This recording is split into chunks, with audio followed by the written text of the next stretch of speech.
We would prefer to call it taking revenge. Every last person in Deshret's relics must pay in blood for what they did.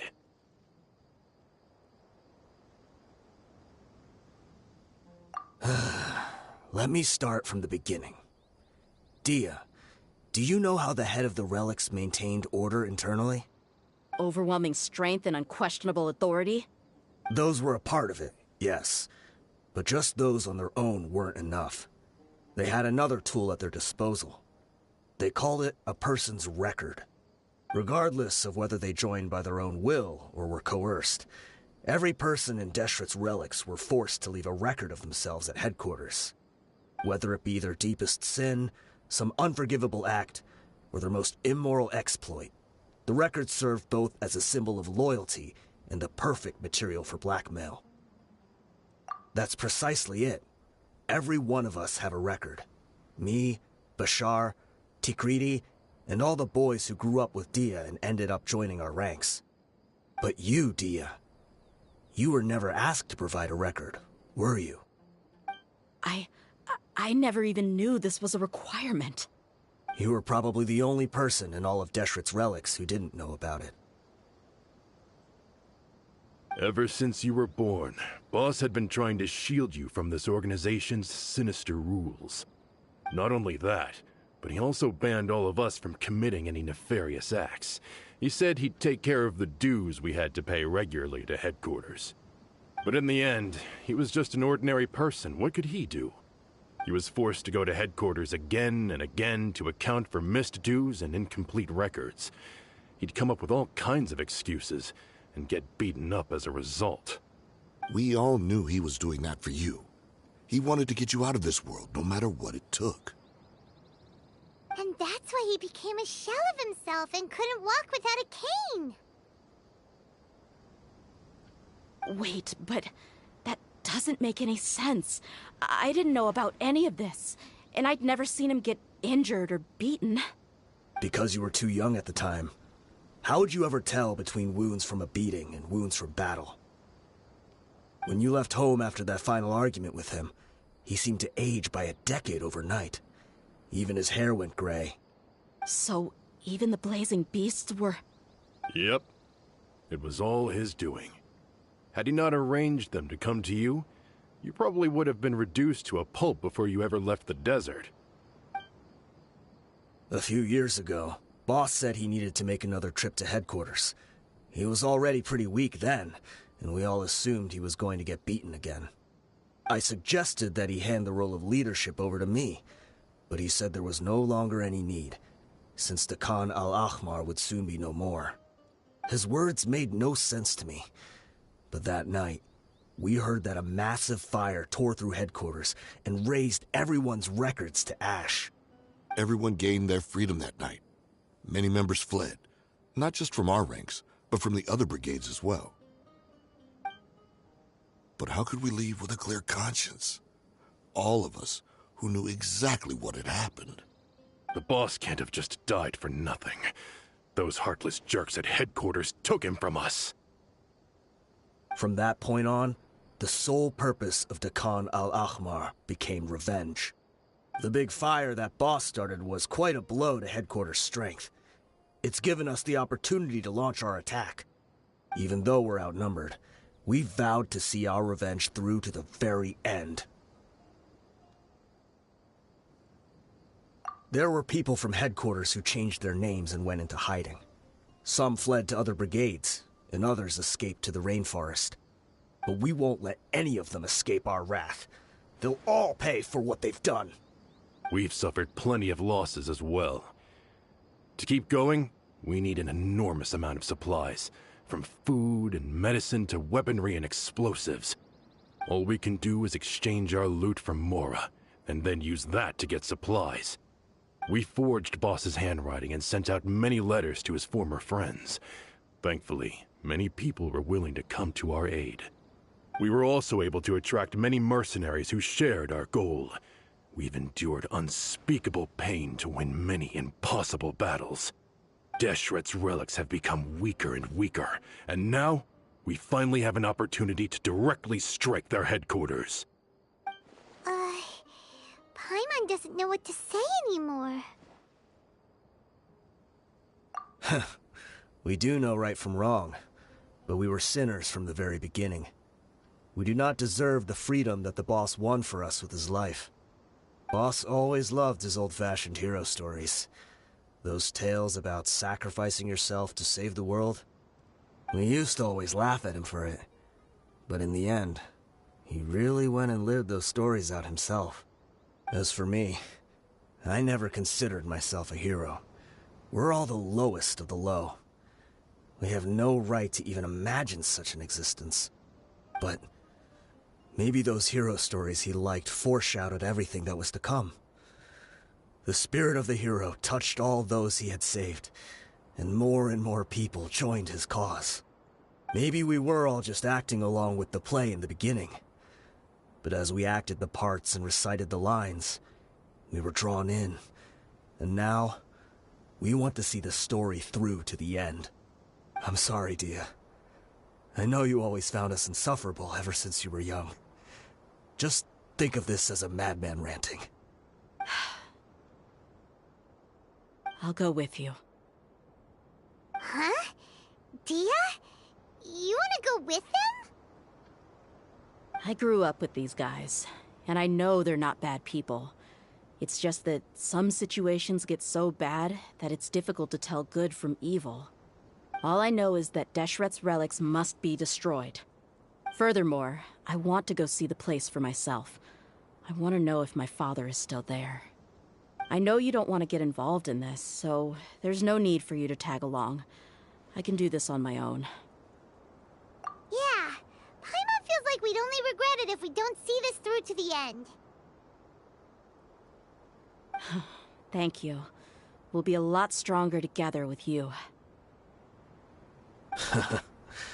I bet Boss would lose his mind if he ever knew you'd join us at the very last moment like this. Considering all the losses and injuries we sustained, we can't afford to turn down someone as powerful as you. He can think whatever he wants. But the fact is, I owe him this much.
Things are going a little too smoothly today.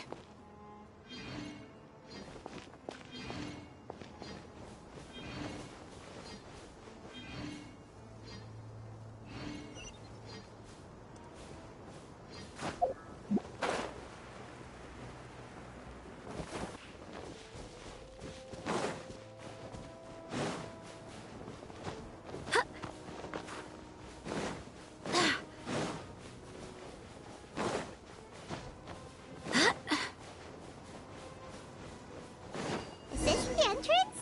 We sure didn't run into much trouble on the way here.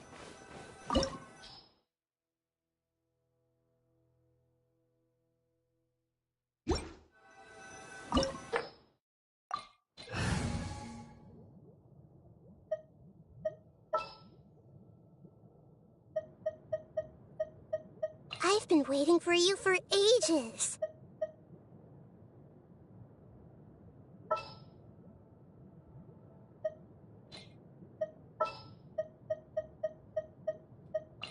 What'd they do this time?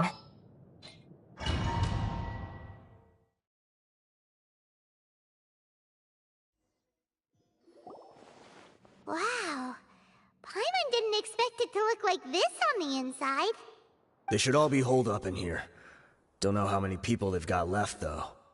Who cares? We'll round up all of them. Still, we should be careful. Even if they've only got one shot left, it could still take us out. Yeah, we'll know what they're really capable of once we've landed some hits on them. Deshret's relics may have been a force to be reckoned with before, but their name means nothing now. Yeah, they don't stand a chance with you here. I'll take the lead. I've been here once before.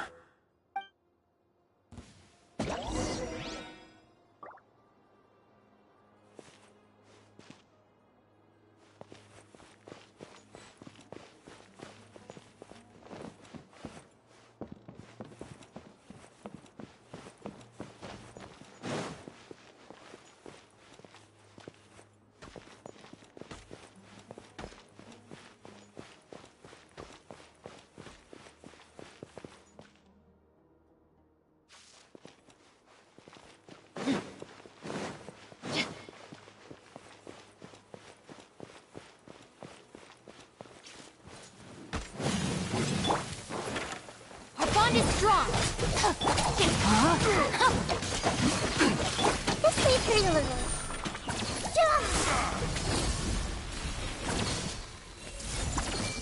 Pulverize! Lightning, terrified!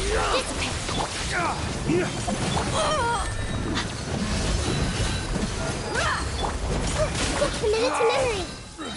Witness the power of Gugwa. Know my source. Make yourselves at home.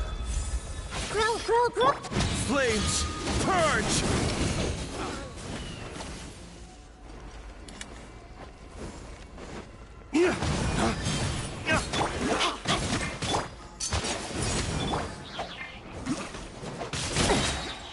Let me weave you a verse. Out of my way! Our bond is strong. Take that! I'll take that.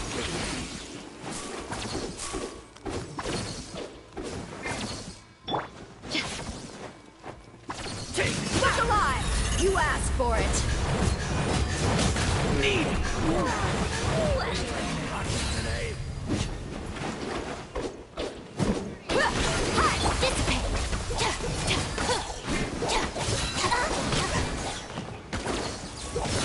Rain outlines your fate. Rain cutter. Let's get it on! I'll settle this. The Temple of Wisdom. more tricks up your sleeve. Where do you think you're? Flames, purge! You want this one? Look alive! Let me weave you a verse. Be back. You. This way, follow me. We're almost there. Wait!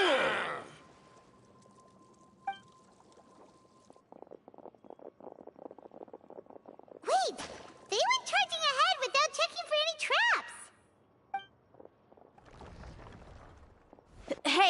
You guys okay? It seems like we just got trapped in here. Don't think we triggered anything else. Watch out, the enemy's coming from ahead! Well, now that things have come to this, seems we'll have to fight our way through. Don't worry about us. We knew something like this could happen. Go and take a look around. There could still be another way through. Let's go!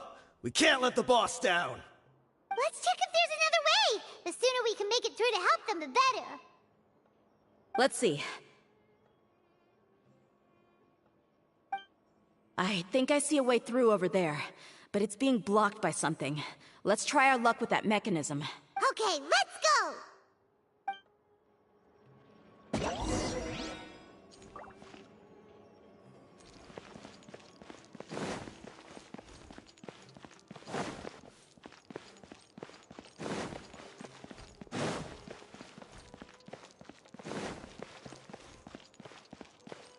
Time to act.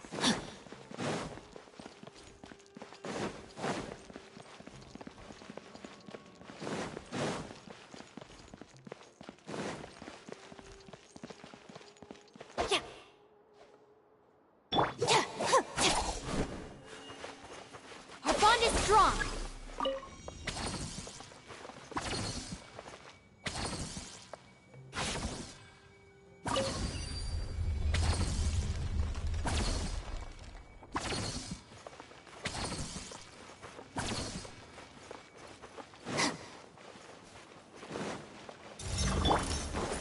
Buckle up! Hi! Rain outlines your fate. Huh? Witness the power of Guwa. Gloves off!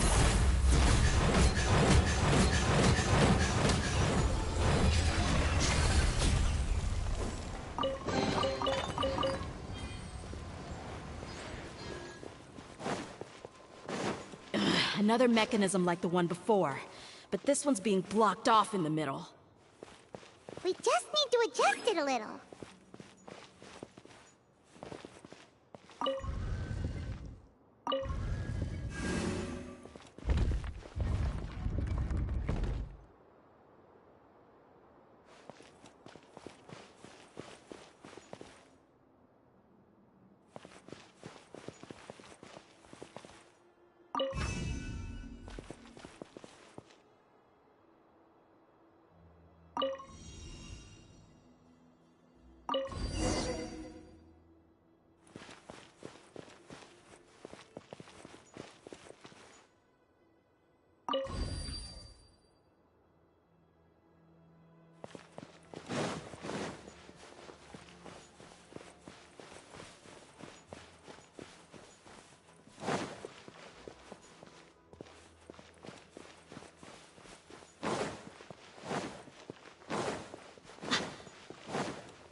Rain outlines your fate. Know my sword. Lightning, terrify! Let me weave you a verse. Look alive! Ha! Ha! Ha! Hurrah!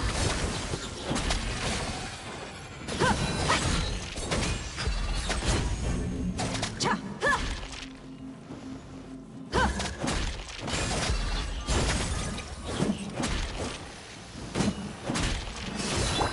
Make yourselves at home. Let's leave her a little.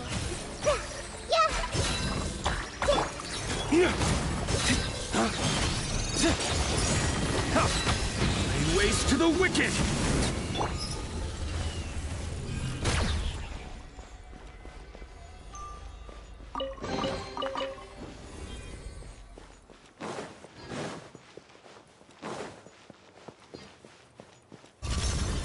Let's get it on! Rain outlines your fate. Witness it. Out of my way! You asked for it.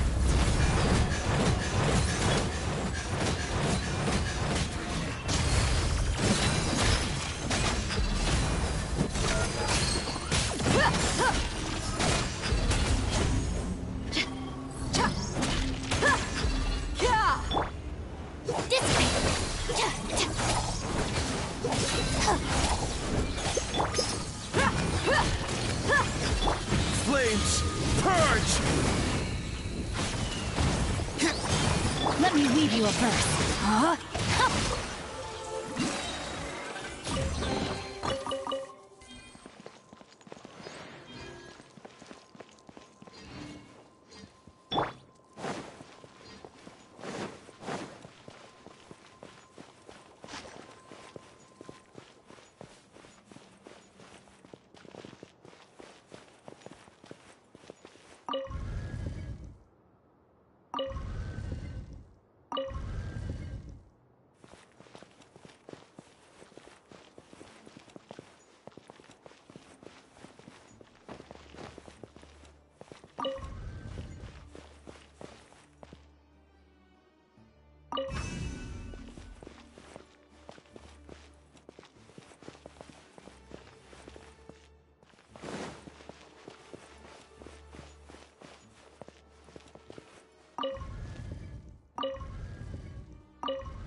I wasn't expecting anyone to make it through from the other side.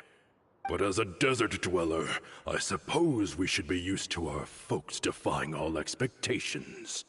Don't waste your breath. You have nowhere to run. Run? Had I wanted to run, I would have fled 1,000 times already. I witnessed the golden age of Deshret's relics. Even if I could leave this place behind, all that awaits me now are endless days of humiliation and ruin. Even now, my brothers and I still believe in one thing. The greatest should never live to remember their fall. So you want to go out in a blaze of glory? Let us draw our weapons! We will show them the true power King Deshret bestowed upon his followers. They are but two, while we hold within ourselves the entirety of the relic's glory. Wave 1, charge! Eliminate them! Oh, the jungle! Witness the power. The Temple of Wisdom! You're dead meat!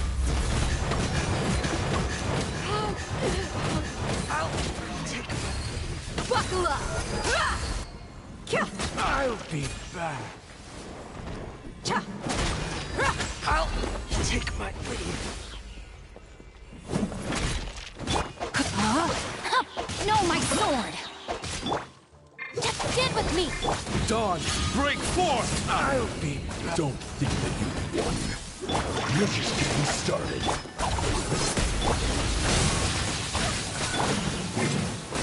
Let's get it on! Now you're testing me. You asked for it! Regret. Will. King Deshret will not abandon any one of his followers.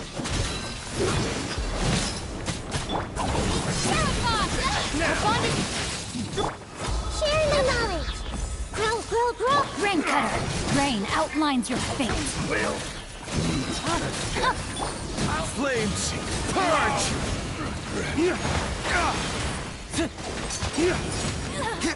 Brothers! With me, this is where we prove our faith. You all just wanna die? None of us plans to leave this place alive! Where do you think you're going? Take my leave. Make yourselves at home! The mimic lives in the sky! Ah! Oh! Settle this. Dissipate. Pound it to the ground! Buckle up. The golden slumber. The commander has finally fallen. But they're still coming at us! This place is like a gladiator's ring. They just keep coming no matter how many we beat! Yes, keep fighting! There's no need to fear, and no need to back down! This is our last stand! When the next wave comes, try to draw away their attacks. I'm going to see if I can take out that high platform.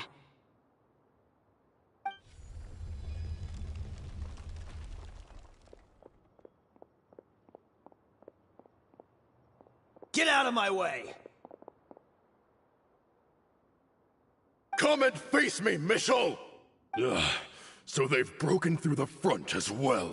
Apologies, Lord Michal. They fight like absolute madmen! No matter how much we throw at them, they just keep coming for more!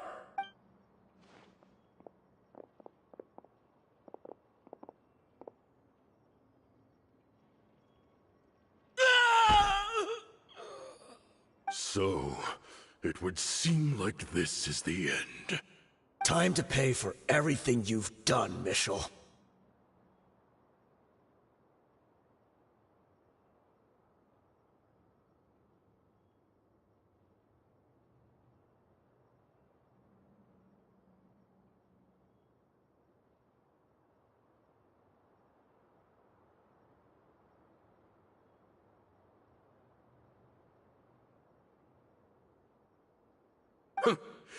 You think I would give you that opportunity?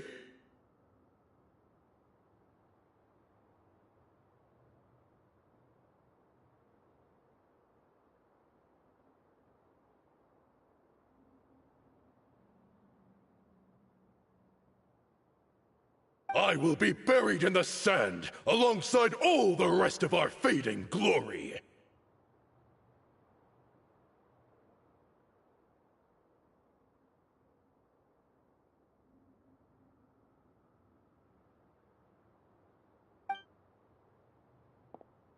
Hey, wait!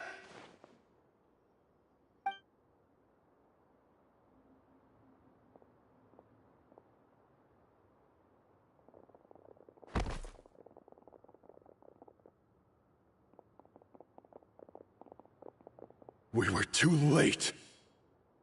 It's over. There's no more need to fight. But if you're still going to cling on to your so-called mercenary's pride, then I'll give you all a good beating as well.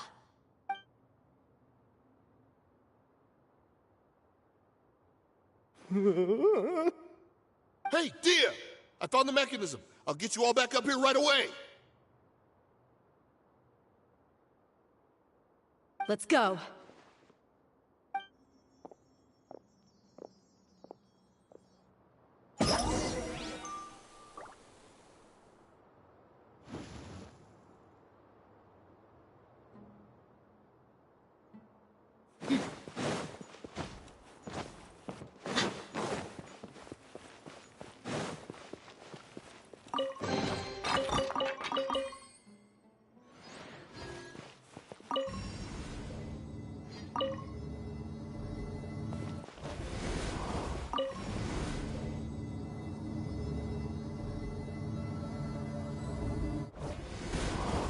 Who are you filthy rats? And why are you always pestering us?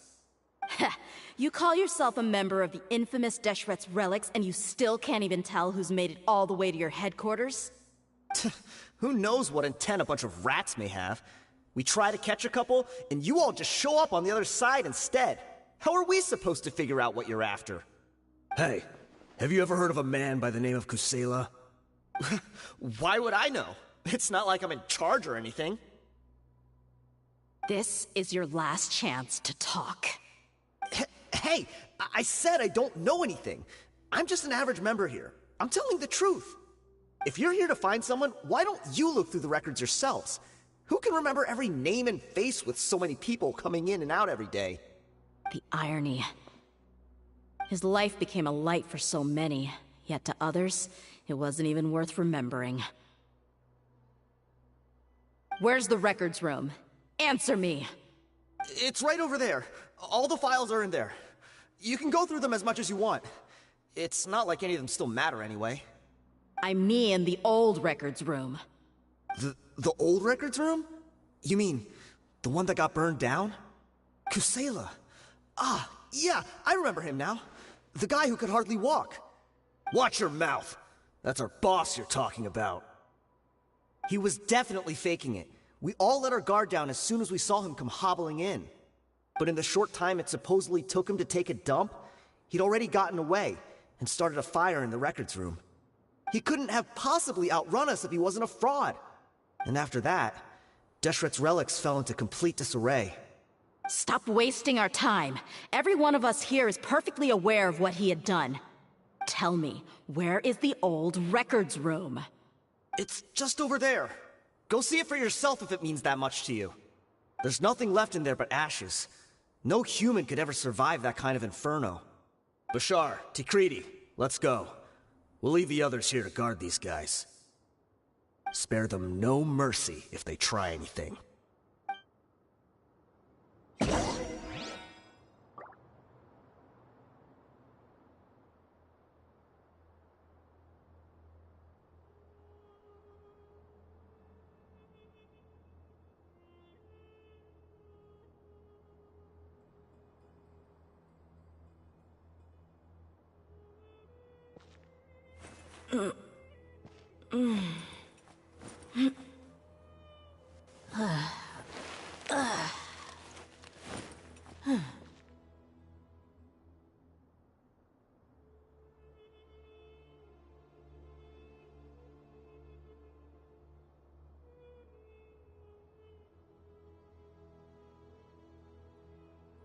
The desert's a tough adversary, but at least it doesn't hide anything.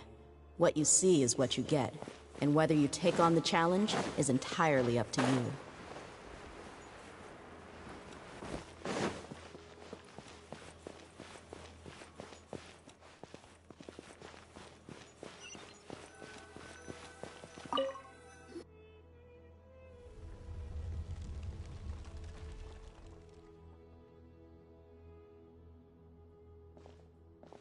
So, this was his final destination.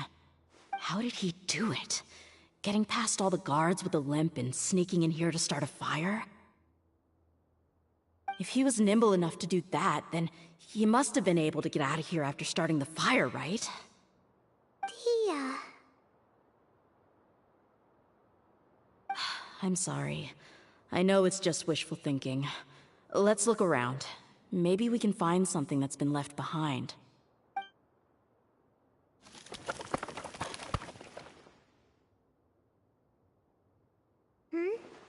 Is this a cane? It must be the one that Dia's father used. Kusela. Thanks for everything, boss. We're fortunate to somehow find that cane after that fire. Let's split up and look around some more. What if something else has been left behind? But what else could survive a fire like that? Huh?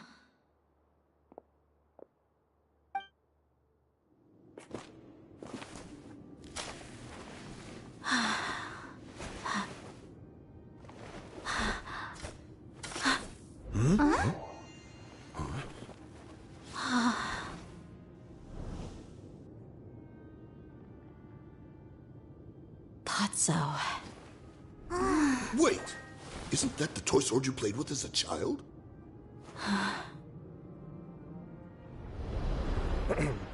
The dragon is no more, for Princess Dia has slain it. Its head now hangs above the city gates. Her bravery has brought eternal peace and prosperity to us all. Dia, come on. This is the most important line. You can do it. But Dia, you defeated the dragon. Everyone's waiting for your speech.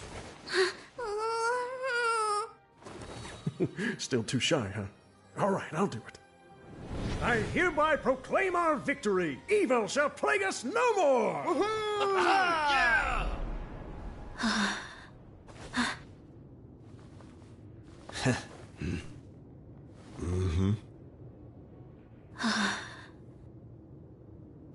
I hereby proclaim our victory.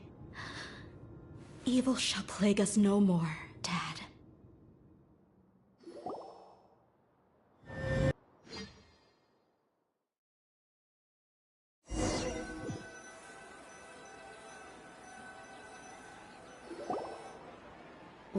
What's this?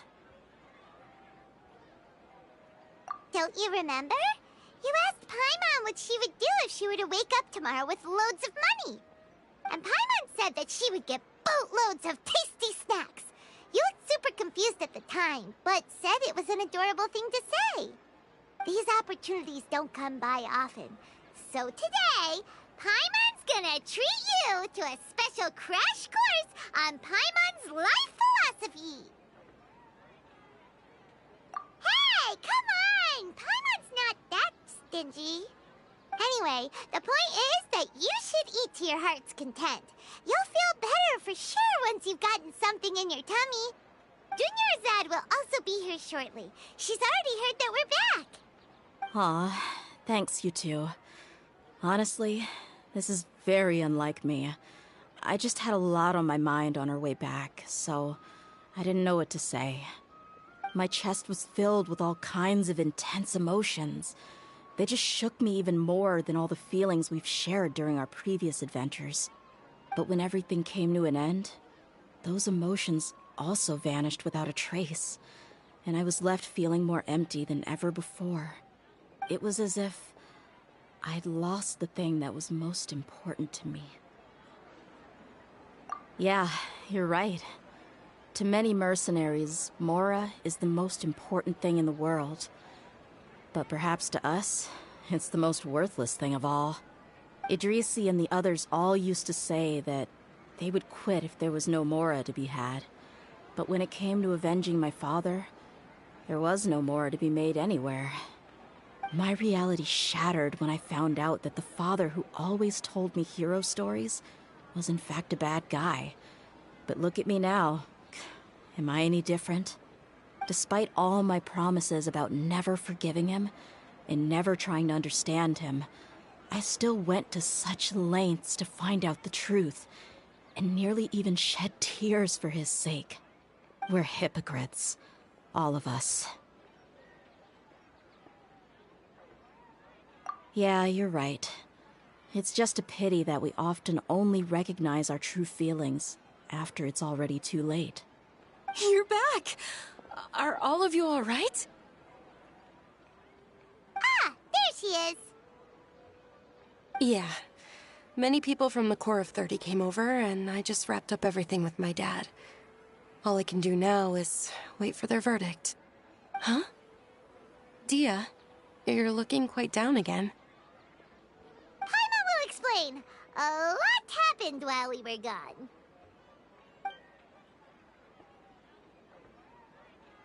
I'm sorry. I really should have controlled my emotions better. I just... It's all right, my lady. You were hurt by all of this as well. Truth be told, I'm starting to feel a little guilty watching you cry like this. Dia, your pain must be even worse. You shouldn't need to comfort me. Hey, don't worry about me. If anything, this whole thing has finally shown me the difference between illusion and reality. My father probably thought that people could settle into new lives as long as they moved to a new environment. That thought has even crossed my mind a few times. It's like saying, what's wrong with adapting to a new life? However, there was always something deep within my mind that refused to accept it. This impulse brought me great turmoil, and even made me feel ashamed for turning my back on your father's kindness. But now that I consider it again, it all makes sense. The desert sands are a part of who I am, and I will never be able to lead a peaceful existence. I understand how you feel. That doesn't mean I won't be making any changes to my life, though. As an example, I'm now thinking about taking on some small odd jobs. It's just like Idrisi said. I also want to catch up to my father and become a character in his play. Even if the ending of the story may be childish and ridiculous, it won't really matter. Isn't that neat, though? Oh, you'll be a whole new kind of mercenary, one that's not out for Mora. Why don't we go for a change of scenery once we finish eating? What about stopping by the Grand Bazaar again? Right. You said you wanted to get a rug for your family. We'll come along too.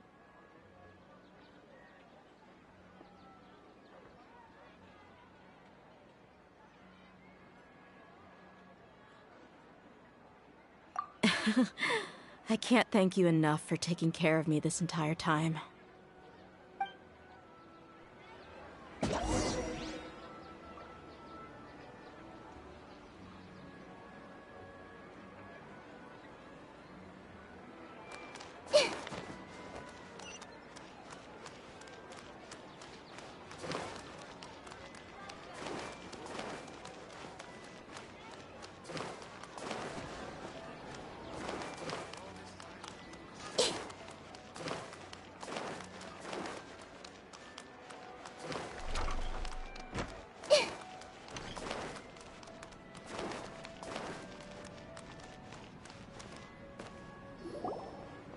Oh, this rug here is quite something. The craftsmanship is exquisite, and the fabric is also of high quality. Ah, here you are. Finally, I found you. Hey! Aren't you that mercenary who bit his tongue? You can still talk? Wait, are you here to take revenge on us? What are you talking about? Do I look like I can take you all in a fight? I just came here to give you something. I'll be on my way to give myself up to the Corps after this. Once I woke up, I hurried to the Khan al-Ahmar's camp, hoping to alert them to your presence. But when I got there, I found no one except the members who were still too injured to move. Ah, so you probably got there after us. Yeah, they told me that they had exacted their revenge, and everyone had turned themselves in to the authorities. Even that last camp was not going to last for much longer. I had joined the cause to repay an old favor from Kusela.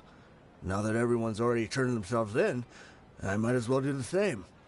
One of the injured members gave this box to me, and told me that it contained some of the old man's last possessions. Everything left in the camp will get confiscated, so I figured I should get this to you before the Corps could get their hands on it. Thank you. No worries. We are all just living our own truths. There's no need to comment or judge anyone for it. So this box contains everything that Dia's father left behind. Huh. It feels lighter than expected. Well, back in the day, the first thing he did with any Mora was spend it on things like drinks and meat. But let's see what's inside. What's this? It's just a bunch of junk. Ugh, it kinda stinks. Perhaps it's just been left unopened for too long. A handwritten copy of a storybook. The paper's already yellowed, and it looks like it's about to fall apart. It was against the Academia's rules to possess books for personal use. If he was going to break that rule, he could have at least copied something useful. That probably means this was really important to him. Ah, and here are a few bags of children's snacks. The packaging's completely deteriorated. Maybe that's where the smell was coming from. Did he get those for you? Yeah, but here's the thing, though. Even when I was a child, I was never a fan of these kinds of snacks. He'd always say that he got them for me, but in the end, he always ate more than I ever did. Who even leaves snacks in a box like this anyway? Isn't that just common sense? Forget it. Let me see what else is in here. A razor, some buttons, some round iron tiles, a wooden toy puppet, a wool scarf, which from the looks of it probably belonged to a woman, and a hair clip? Why are these things here? I'm suddenly feeling a little scared. I'm sorry, my lady, but this is just the kind of man he was. He probably saw this box as some kind of personal trash heap and dumped any and everything in there. 2 empty liquor bottles. Tell me, you guys, are these the kinds of things that a normal person would leave behind? Huh? There's something in the bottle! Oh, you're right. All right, I got it out. It seems to be a piece of paper with some writing on it. The bottom part's all damaged from moisture, though. Let's hope the writing didn't smudge. I was suddenly seized with an urge to write a letter after finishing this bottle.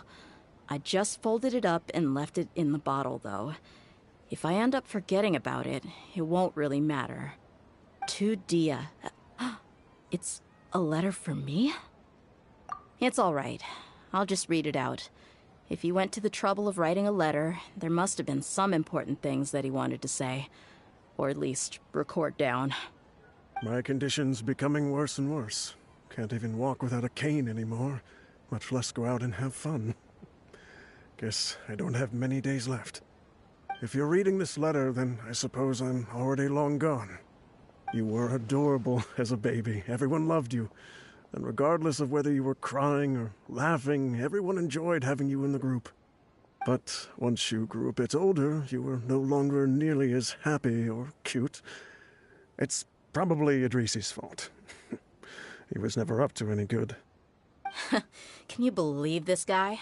He can point the finger at himself. Anyway, back to the point. To summarize, I'm writing this so you would know not to feel sad for me, even if you end up finding out the truth. The reason being that I was never your father to begin with. Wait, what? Surely, he must be joking, right? I don't know. I was quite formidable when I was young, and 100 times cooler than some so-called flame main. Really felt like the whole world was under my feet. With just a teeny tiny bit of effort, I felt I could rule over the entire desert. But as fate would have it, I went out into the desert for a drink one day, and discovered a baby in the sands. It was you. You were just lying there, small and helpless. You were so tiny that if the wind blew for just a little while longer, you would have been buried forever. But your cries were so loud they made my head hurt. Now that I think of it, you really were a bundle of energy. Sounds like he's serious. I told Idrisi and the others that I had slipped up with a woman while out and about. None of them even doubted me. I'm sorry that I had to lie to them for so long, but I really had no other choice. I was their most esteemed leader, after all. It's not like I could just tell them that I suddenly wanted to play at being a father. At this rate, I'll puke up all the liquor I just drank from this bottle. Anyway, Dia, you possess the kind of freedom and kindness that we could only dream of. As far as how you should live your life, that'll be up to you to decide. That's the end of the letter. In the end, he was still thinking of me as a little child. I suppose, or I would have suffocated under the sand a long time ago. He was a good father to you. The fact that he wasn't a blood relative doesn't change that. Yeah. It's just a pity that we had to learn the truth of everything like this. Do you already have some ideas about the decision that he wanted you to make? I do. If he first found me alone in the sands, then I want to try my hand at finding the person who abandoned me. I just have one wish. To tell them a story. That there once existed a childish and foolish jerk with a heart of gold. And that only under his care was I able to grow and mature into the person I am today. If you end up finding any leads, can you share them with us? We go on adventures all the time. Maybe we'll be able to find some information for you. Sure, I appreciate it. I wasn't expecting you to be so enthusiastic. I'll help too. Thank you. All of you. Thank you so much. My life has certainly had its twists and turns, but I've always considered myself lucky, because no matter where I've gone, I've always been surrounded by incredible kindness.